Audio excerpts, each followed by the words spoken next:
Welcome to City on a Hill Gaming, a tabletop RPG actual play podcast. To find out more, download episodes wherever you get podcasts, or visit us online at cityonahillgaming.com, or by sending us an email at cityonahillgaming@gmail.com. You can also support us on patreon.com/cityonahillgaming. We hope you enjoy our show. Welcome to City on a Hill. I'm Grant. It's not me. Surprise! I'm Peter. Sorry, saving the game instincts kicked in is what happened there. Close enough. Mine too, as you just heard. Yeah. No, welcome to City on a Hill, a tabletop actual play podcast. I'm Grant, and I'm one of our 5 GMs tonight. I have with me... Hey, I'm Ryan. I'm Greg. Peter. Sorry. We did not pick an order. No, we didn't. We did not. And I'm Daniel. Excellent. Chaos and pandemonium. And as much as I want to just be like, and here's your GM Ryan, and throw him under the bus. Hey, no. No, we're all going to be GMing a little bit. So we're doing Wanderhome, more Wanderhome. We're coming up probably on the end of Wanderhome, just to give people a heads up, a couple sessions tops, and then we'll probably be moving on to something else. Although who knows? I mean, we've got so many things going on here at City on a Hill. He says, as if he knows what's up. But Ryan made me the speaker today, so he gets to just be like, yeah, boss. In his defense, I also don't know what's up, so it's fine. Yeah, he's going to have so much editing. Anyway, we're doing Wanderhome, and we left off kind of in the middle of a scene at Cloud Rage, wrapping up one scene and not quite ready to move on. So what I think we're going to do here is, move on after we sort of resolve a couple of outstanding threads here and figure out where our next area is and how we're getting there and that sort of thing. But as a result of that, what we're going to be doing is trying to play Wanderhome in one of the other modes that it supports, which is kind of a not exactly round-robin GM style, but very free-form, almost GM-less. I suspect I'll still probably be the default describer of things, but I'm trying to encourage people to pick up NPCs and just say, yeah, you know what, I can play this person, no problem, or, let me add to things, and just kind of make it a little bit more of an egalitarian table, as it were. One thing, by the way, I was listening to old episodes in the car with the kids, which was a lot of fun. They always enjoy that.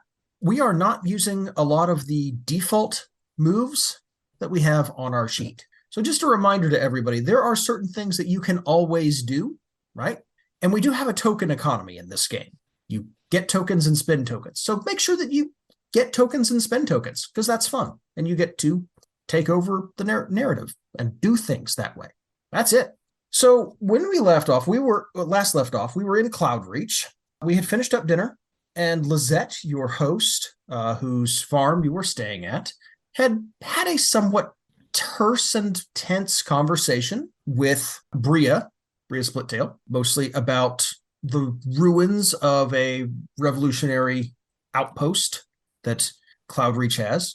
There was also some discussion with Tully, who's a very professorial skunk, who's the head of the observatory here in Cloud Reach Vale, whatever you want to call it. He's really studying the weather, a meteorologist more than an astronomer. It was built for astronomical observations, but it turns out it works just fine for weather and meteorology as well. And we've met George the Frog, who's a delightful farmhand and sort of Lizette's second in command on the farm. As a reminder, Cloud Reach is a farm, a ruin, and a tower. And it's got all the traits of that. You'll see that in the character keeper. But I think it is now morning, and we're probably approaching the end of the monsoon season. It's been raining. It's been raining constantly. But there are signs that maybe within a few days to a week, you'll be moving back into a more regular pattern, which will be good. Although, of course, with the onset of the next seasons, like Bloom Meadow, it's going to get hot, and it's going to be muggy with all the moisture, but you'll get through it. But you've been able to sleep comfortably. I think most of you are sort of in the large barn here on Lizette's farm.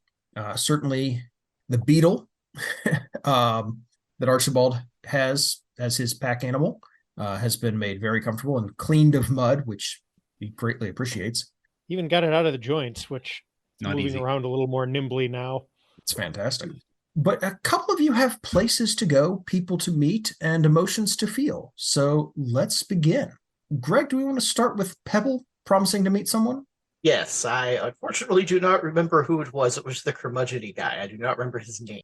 Was that by any chance George?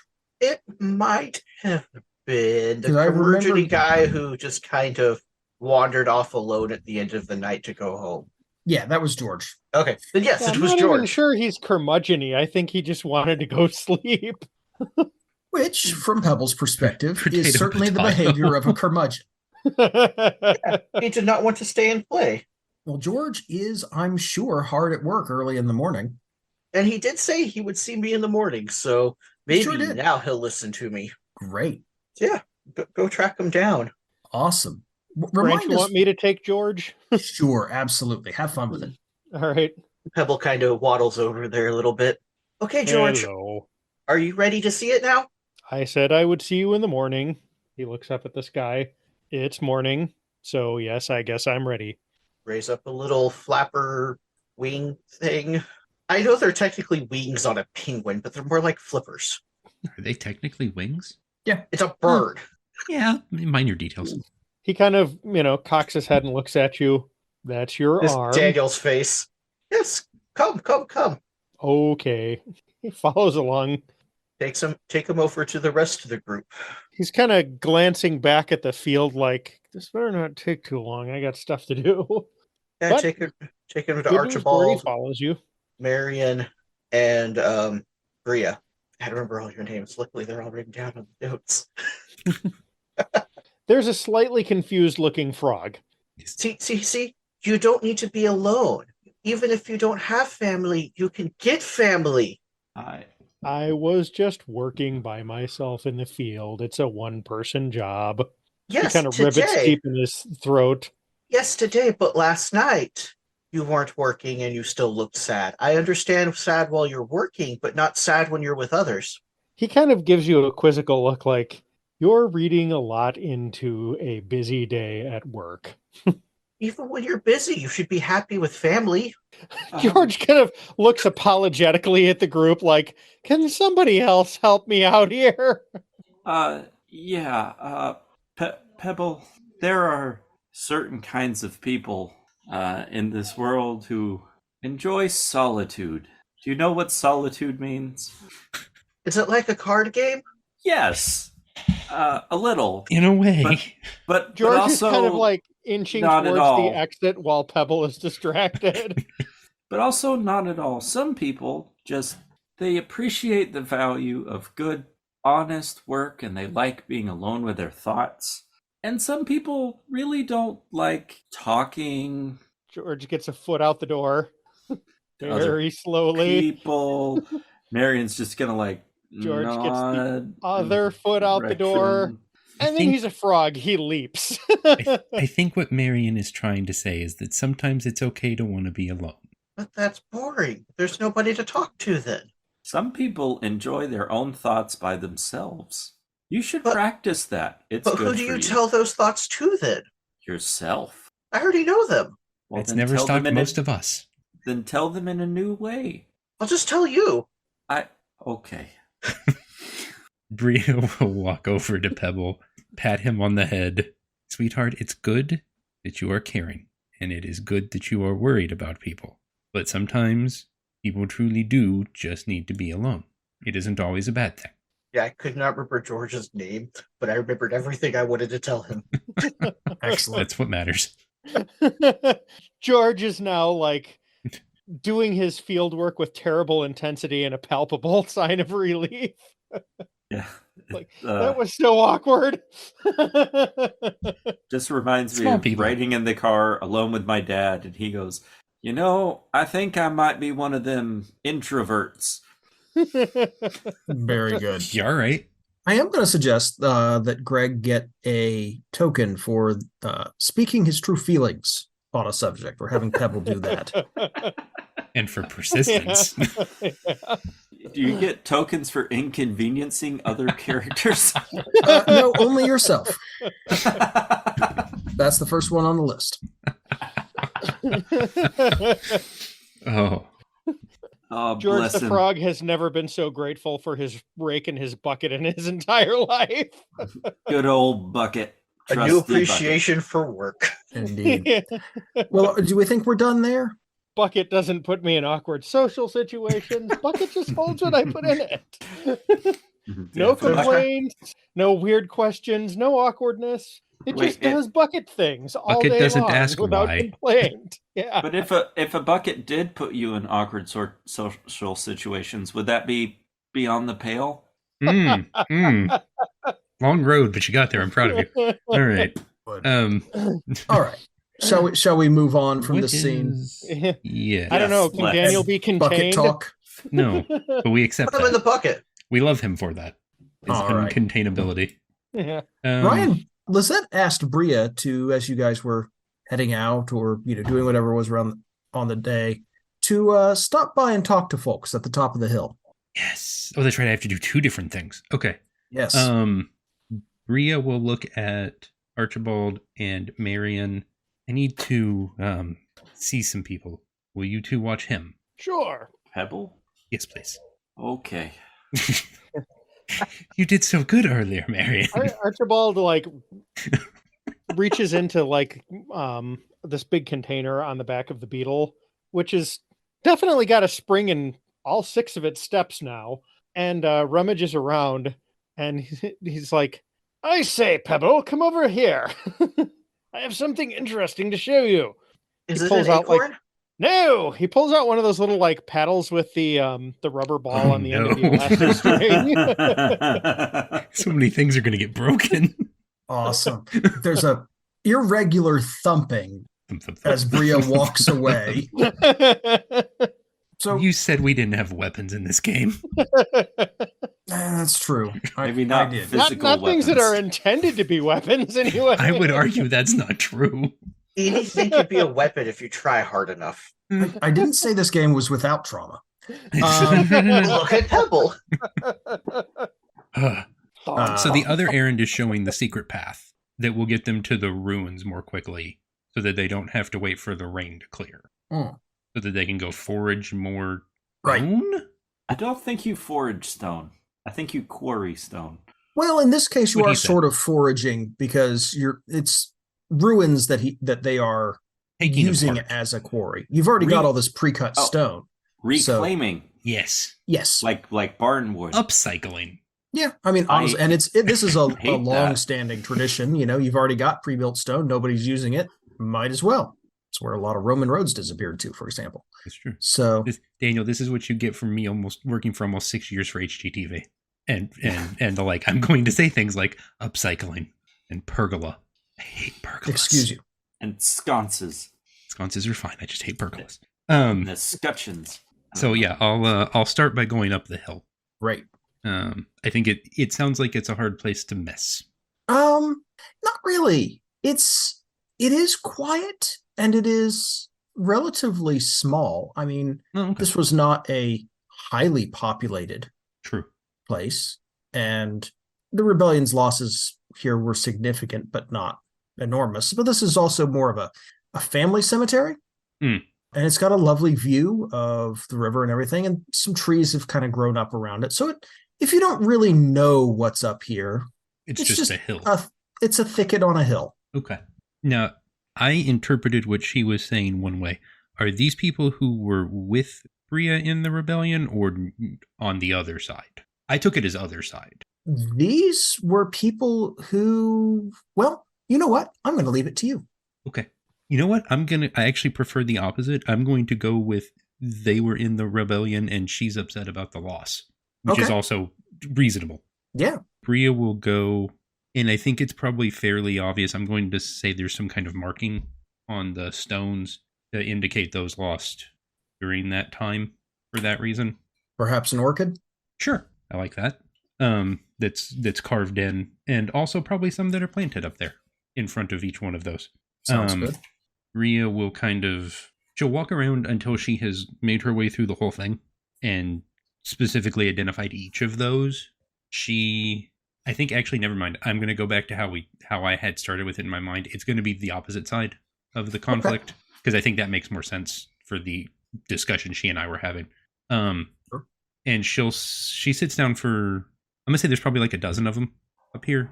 Mhm. And she'll sit for about 5 minutes in front of each one and just kind of remember things she doesn't want to remember about that time, and say some small apologies and say some small prayers. And she carries a staff, like a walking staff. She uses it to clear anything off of each of them that needs to be cleared off. Good. I think there's a meditative meaningfulness to that I appreciate. And before she as she walks back to the path that goes back down the hill, she stops and she just turns and looks at the whole thing and just kind of mouths sorry. Mhm. And While you're up there, are there any of the local spirits at work? I think maybe tending the you said orchids. I think maybe they tend the orchids. Interesting. Okay.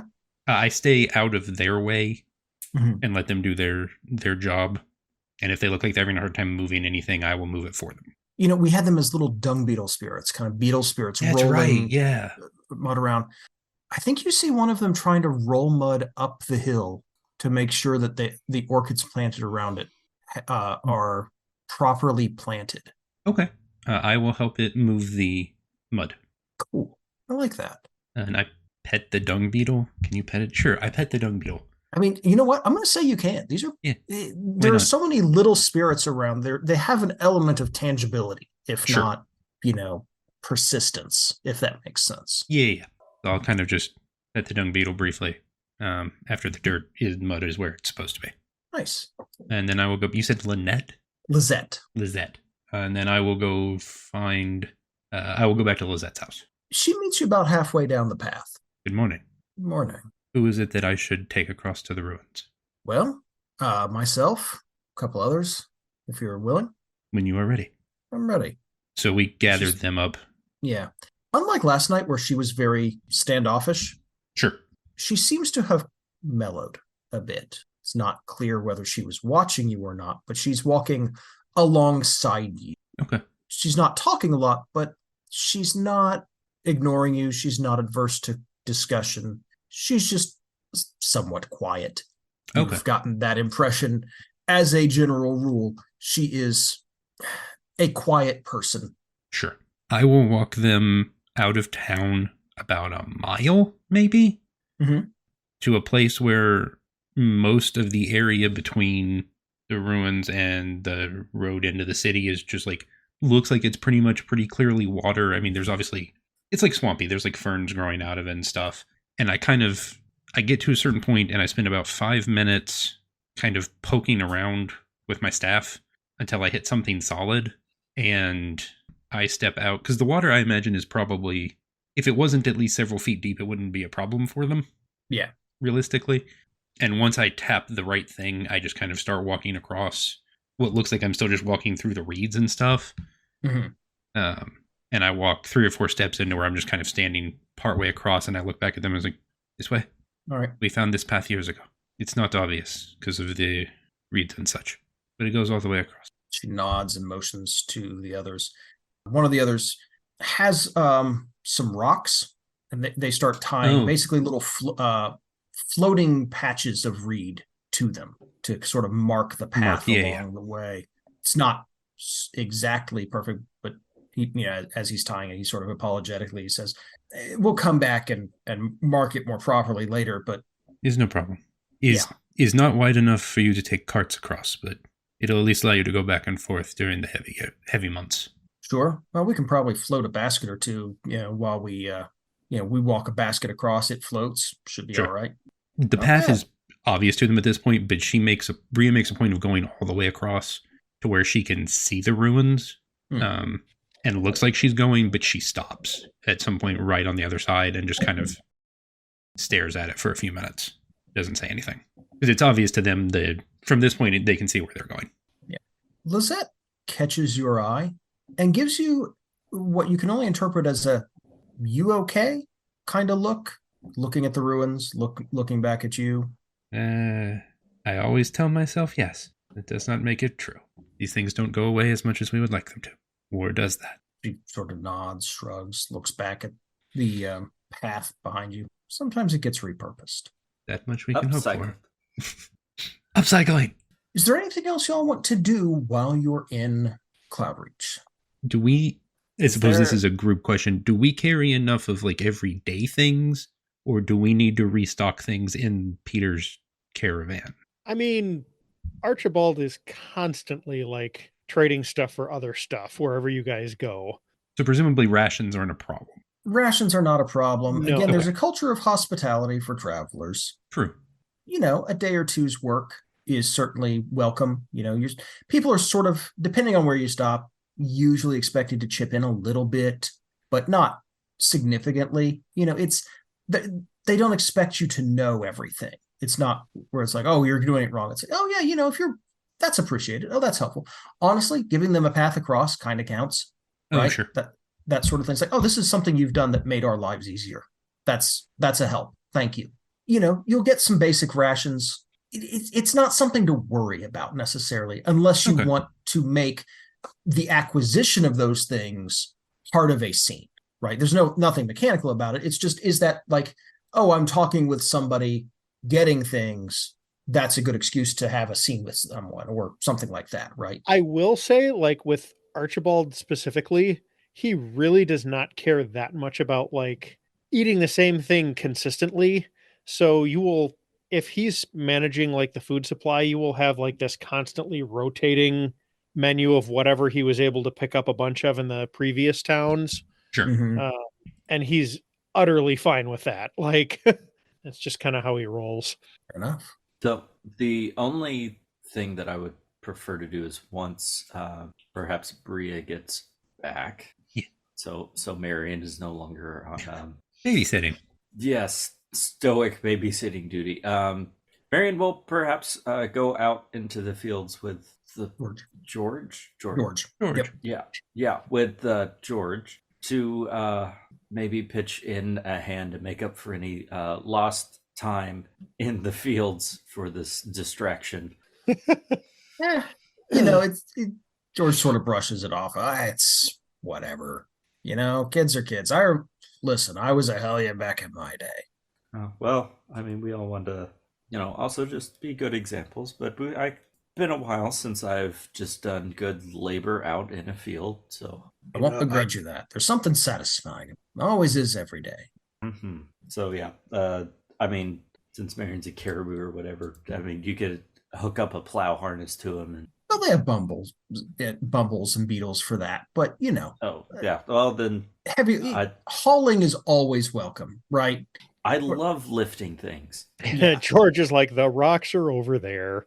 I mean, rocks, but also, there's farm equipment that needs to be repaired. Guess what? Sometimes you need somebody strong to lift up a piece so somebody else can get under it, Like there's always things to do. Yeah, or somebody to just loosen a bolt for that matter. It's like, Yeah. hey, this is rusted. You look strong. Come here. Someone tall enough to reach high up and nail in some boards that need repair. All this sorts of stuff. You can find things to do. They'll give you tasks and they'll be appreciated. And again, they're not going to be like hyper specialized. It's just places where you can chip in. Yeah, and Marion has done enough that he knows how to just be generally handy. Yep. But yeah, for the rest of this, it will mostly be just silent working because he also appreciates that. Oh, that's good stuff. Get yourself a token, actually, for inconveniencing yourself to help someone else. Well, I think we can have a day or two like that, and then I would suspect you guys are about ready to move on. Yeah, probably. Yes. Cool. Well, the good news is the rain is beginning to slow down. And after a couple of days, the floodwaters are starting to recede, and you are told, if you go about a day's journey down river, there's a ferry there, or at least a community of people who do some more fishing, where this runs into, the main river. They'll be able to take you downstream pretty readily. You can catch a boat. Like a ferry kind of thing? More of a riverboat sort of thing, just somebody poling their way down the river and then, rowing their way back up. But like that'll carry, like that we can put the But you're supposed to cart and stuff on. row down the river. No, you can just float down the No, river. that's a stream. You row up. And then Stop and that, then- Greg. Yeah, you can either row up, or what they used to do around here is there's a footpath beside the river. Yep. For the horsey. For a mule, and the mule hauls the boat back up the river. And that's more what they do here for these larger barges. Yeah. They have sort of a service. It's a whole thing. But is it then time to head on? Sure. Archibald's fine too. Yeah. So the place you're going to, the good news is you can actually hear about it in advance if you want to get anything in particular. I've gone ahead and rolled it up just to save us some time. And these are the 3 natures of the next place you're going. And we'll have a quick scene if we want to say goodbye to anybody at Cloudreach if we want. But to give you some idea of where we're going, this place is a tavern, a metropolis, and a port. Ooh, we haven't done Big City yet. You have not. And Intriguing. these are broader definitions of that. These are just sort of the names of it. A tavern is a place of simple comfort, often settled into while on the journey from one land to the next. This place can always describe a small comfort, sow confusion among the disoriented, and offer someone comfort and amenities at a price. Give them a token if they refuse your offer. A metropolis is a place where a lot of people live and where many communities sit side by side. It does not necessarily mean a city. It just means a place with a lot of different cultures all aggregated together, right? Or little communities. This place can always describe the diversity and variety of people, show conflict between differing needs and worldviews, and tell someone they're lost and give them a token. And finally, a port. A port is the gateway through which the whole world opens up to you. This place can always describe the ships and where they go, show the dangers of a fragile lifestyle, and ask, can I take you somewhere you've never been before? Give them a token if they accept. I almost started singing I Can Show You the World. Sorry. Got me with that one. Fair enough. So that's the kind of place you're going. So let's take a second and talk about it. I have some ideas because I've had a chance to think about this, but what are you guys thinking of? And again, I've got a name already. All right. Delta City, as in River Delta. Okay. So if you've got something that's got kind of these traits to it, it's probably going to be at the mouth of a river as it empties out into a bigger body of water like a Great Lake or a sea or an ocean or something. Yeah. So I personally like the idea of a sea, like a large inland sea, more like the Black Sea or Baltic. Okay. Rather than an ocean. Okay. That's mostly just for variety, personally. And it means, you're not like at the edge of something. It's like, we're at a place where we can take a ship across, but we're not like at the edge of a continent, that kind of thing. Let's say that some place like this would have gotten built up because there's a lot of trade routes that come through here. Mm-hmm. So let's say that this sea that it's built around is just jammed with food of some kind, like aquatic plants, or I don't know. There's probably not really fish in this setting, but no, there are. Okay, so catfish. There are catfish-headed demons. Yeah, fish. That sort of thing. You've got Delta City, which is kind of the large one, which is where we're going, and then there's a bunch of like smaller like fishing villages and perhaps like some mining and farming communities. They're all just kind of dotted around this massive sea because it's a good source of fresh water for drinking, for irrigation, for whatever else you need fresh water for. And it all kind of converges on here, which is like the choke point of the trade route. So there's just little boats coming and going all day. And mining by the seaside seems terrifying. Yeah, it's probably mostly like up in the hills that are kind of around the lake rather than, let's just you're not necessarily mining the water for table and then die. Or you could very well be mining for things like, glass quality sand. Yeah. That's true. Clay, peat, all sorts of things like that. Yeah, and I mean, if this was like not fresh water, if this was like brackish or salt water, you might even be like distilling salt out of it or something. Who knows? Like the salt flats thing. Yeah. Although it sounds like we've kind of ruled that out here, but peat, glass, stuff up in the rocky hills that kind of, My surround one Pete of the Glass. I'm a jazz musician. More experimental, but wrong P Glass. Sorry, Philip Glass. Right. Yes. Used to have a couple of his albums. Oh, what? He's related. I can't remember if it's his brother or his cousin. Has that one show on NPR. Is that Ira Glass? Yeah. I Been a know while it's since I not listened to supposed to be a pun, but man. Cousins. They're cousins. We've got the Metropolis bit kind of worked out. And again, this may be less of a city if you want it to be. Like it, the first thing that came to mind for me when I was like, okay, what is it if not a city, was like a cattle fair kind of thing. But, a trading kind of port. But I like the idea of it being a trading port like that, because that covers the port aspect of it and it covers the Metropolis part. You've got lots of different cultures and lots of different industries all mashed together here. Probably covers the tavern part, because if you've got all of this stuff coming in, you can either collect or afford stuff that you need to make that place comfortable. Sure, but let's give it like a more specific character in that way. Is there something particularly attractive here, some particular kind of entertainment or comfort, that sort of thing? Or is this one place or a bunch of places like this scattered throughout, and this is a smaller place? Like, we're really kind of talking about a building that we're going to talk about and the surrounding metropolis. I've got kind of a subtle, cozy one for you if you want. Sure. The sand that they pull out of like the far side of the lake gets used with some other stuff that's found locally to make this really nice, like amber colored glass that gets used in a lot of window panes around here. So basically, as soon as the sun starts setting, there's just like this beautiful kind of cozy glow from every building that's got a light source in it, regardless of what color the light inside the building actually is.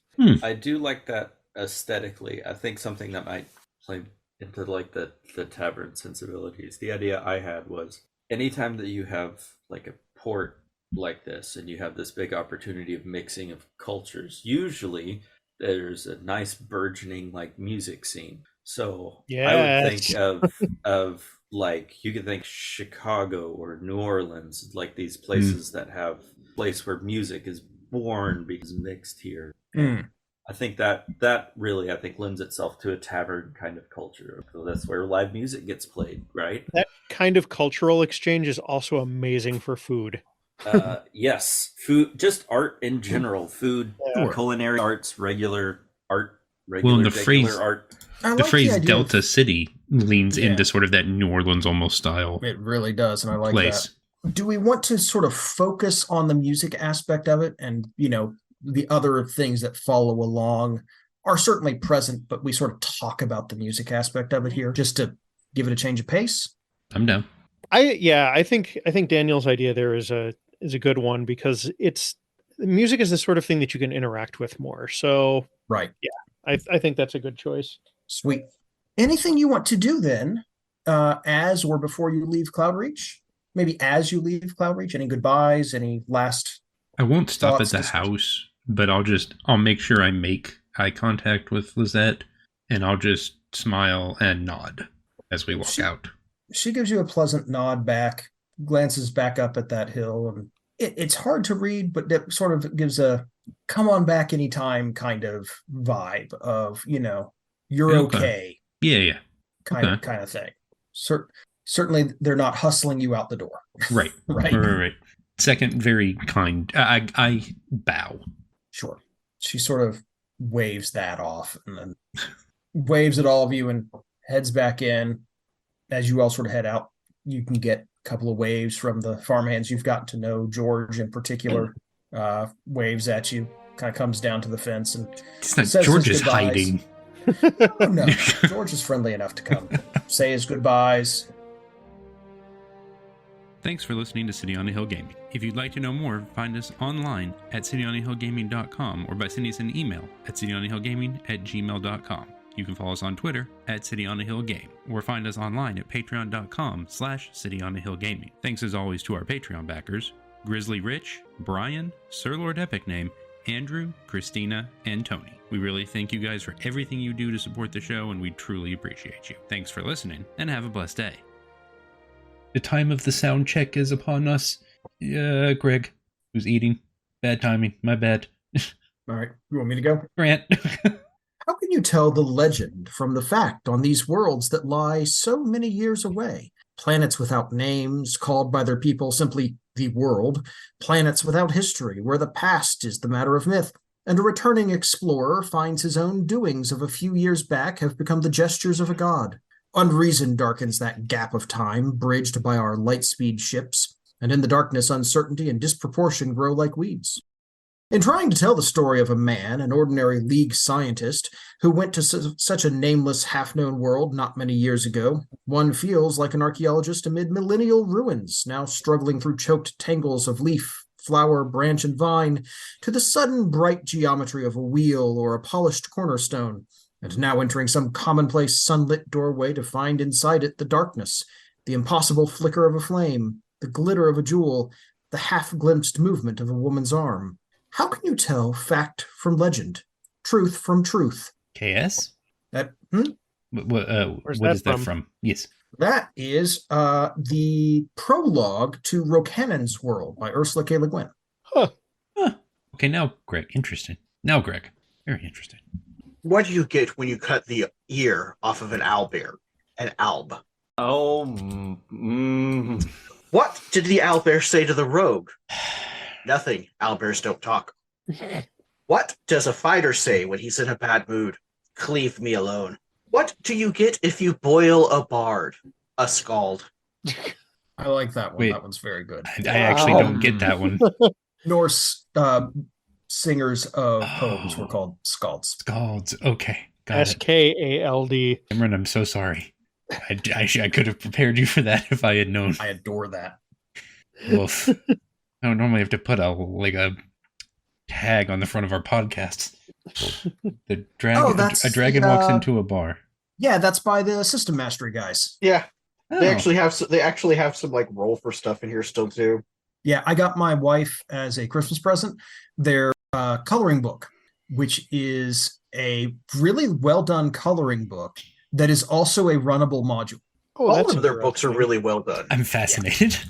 Yeah, it's good. I mean, it's very goofy, but it has a bunch of tables to roll on and adventure stuff in it.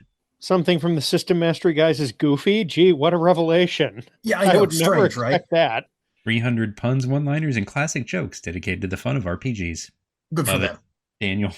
all right. I was gonna do a magic card, but you know what? I'm feeling different. So I thought you were about to open a smooth Yu-Gi-Oh. jazz set with how you did that intro. What is happening? I am sick and tired of people who are living on the B list. Yeah, they're waiting to be famous and they're wondering why they do this. And I know I'm not the one who's habitually optimistic, but I'm the one who's got the microphone here. So just remember this. Yeah, well, life is about love, last minutes and lost evenings, about a fire in our belly, and about furtive little feelings, and the aching amplitudes that set our needles all a-flickering, and help us with remembering that the only thing that's left to do is live. Song? Yes, this is I Knew Proof Rock Before He Was Famous by Frank Turner. Very nice. Peter. The Sinuous trace their origins deep into the misty past, where an alliance of Nagas and Kuatls created them as additional help in guarding various important supernatural locations and objects. Infused with the essences of their supernatural progenitors, Sinuous are gifted guardians and protectors, and many still serve in these roles, either for their original patrons and creators, or for others who have need of competent watchers. All Sinuous share a few basic traits: a serpent-like body plan with humanoid arms, innate magical talent, and the ability to sense magic. But beyond this common baseline, they are a wildly diverse people. Some have humanoid heads where others are unmistakably snake-like. They can be colorful or drab. They can have fangs, cobra hoods, tail rattles, and even wings, depending on whether they take after their people's Naga or Kuatl influence more. They have same variances in height, musculature, and body mass as any other mortal. Some have humanoid hair, others scaly frills, others plumes of feathers. And like any mortal, they can be cruel or kind, individualistic or cooperative, flighty or responsible, gregarious or reserved, serious or playful. What was that? That is the introduction to the Sinuous heritage in Sinuous Sentinels, which I wrote. And it was close at hand when soundcheck happened, so that's what I Oh. grabbed. Very nice. I'm not going to read it, but I'll show them. You guys won't. Oh, that's not going to do well with the blur. Oh, heavens. Okay, back here. Here we go. This is book 3 of March. It is a series of graphic novels by John Lewis. I think Senator John Lewis, possibly. Andrew Aiden and Nate Powell. It is about Senator Lewis and when he was much younger during the civil rights movement. Yeah, former Senator John Lewis. Yes. Thank you. I would recommend reading all three. I haven't read the third one yet. I would recommend reading them. I would not recommend children reading them. I would recommend them reading them when they're older. It is not that kind of graphic novel. I would also not recommend reading this if you're looking for something light. But it is very impactful. Very good. I would compare it loosely to Mouse. Oh, in terms of the kind of impact you should expect. Oh boy. Yeah. Mm-hmm. Right between the eyes, in other words. Yes, Gotcha. Yes. Not maybe quite so much as Mouse is on the personal side, because Mouse sort of tells two stories. This really only tells one. This doesn't have the more personal to the author things that Mouse has. Just the very blunt and accurate portrayal of a very awful, period of history. It still isn't really all that fixed as it should be. Yeah, like I said, probably not so much for the kids. Is it probably closer to They Called Us Enemy then? That one I don't know. It's George Takei's graphic novel. It's a semi-autobiographical of his time in the internment camp as a kid. Closer, yes. Yeah, I would imagine so. Closer. You know what, Or maybe Persepolis. Grant, you've done this for long enough. You just want to do the intro? Like the whole intro? I guess. Okay. Do the thing.